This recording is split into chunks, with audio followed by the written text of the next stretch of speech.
Narcissists fear losing control more than anything. The worst thing you can do is show them they never had it. They thrive on attention and emotional chaos, draining your energy until you question yourself. But you don't need to argue or seek revenge. You just need to reclaim your mind. Today, you'll learn 7 Stoic strategies to strip away their power, not through fighting or yelling, but by becoming unshakable from within. Ready to see what that looks like? First, starve them of attention. Narcissists feed on reactions. They crave both praise and conflict.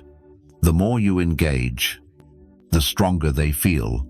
Stoics know that what you ignore loses its grip. I worked with someone who thrived on constant drama.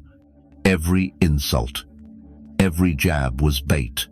When I stopped reacting, their game fell apart. Silence confuses them more than anger. Marcus Aurelius said, "Lions don't lose sleep over the opinions of sheep." Ask yourself, what happens if you stop giving them the attention they demand? Second, set boundaries they can't cross. Narcissists hate limits because boundaries strip away their control. I had a colleague who ignored every limit: late-night calls, last-minute demands. At first, I explained my refusals. That only fueled their pressure. Then I stopped explaining, said no, and stood firm. The tension was palpable, but things shifted. Epictetus taught that you control your mind, not external events. Boundaries aren't walls, they're doors you choose to lock. When was the last time you closed a door without apologizing? Third, show stoic calm. Narcissists feed on your reactions, pushing you to break, because fear makes you easier to control. I saw this with a manager who loved confrontation. One day, I refused to play along. He yelled. I stayed calm. I spoke slowly, keeping emotions in check. The shift was instant. He lost momentum because I gave him nothing to grip. Seneca said, "The wise are content with their lot." Calm isn't weakness, it's strength in disguise. What happens if you meet chaos with silence? Fourth, stop justifying yourself. Narcissists want you on the defensive, forcing you to explain every choice so they can twist your words. I had a friend who questioned my every decision. At first, I explained, but it never helped. Then I stopped, just said no, and left it there.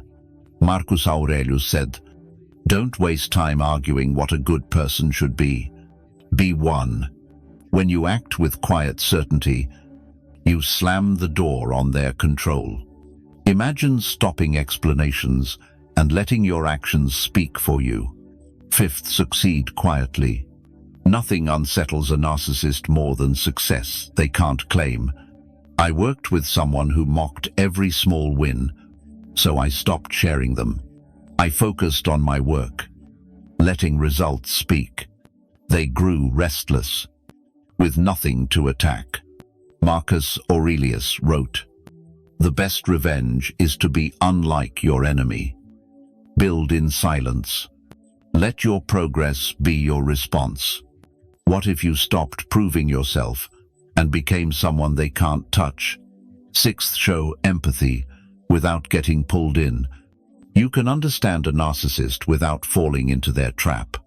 I worked with someone who thrived on conflict. Instead of reacting, I studied their behavior. That taught me more about human nature than any book. Seneca said, "We suffer more in imagination than in reality." When you see them as a lesson, not a threat, their power fades. Can you observe without getting swept up?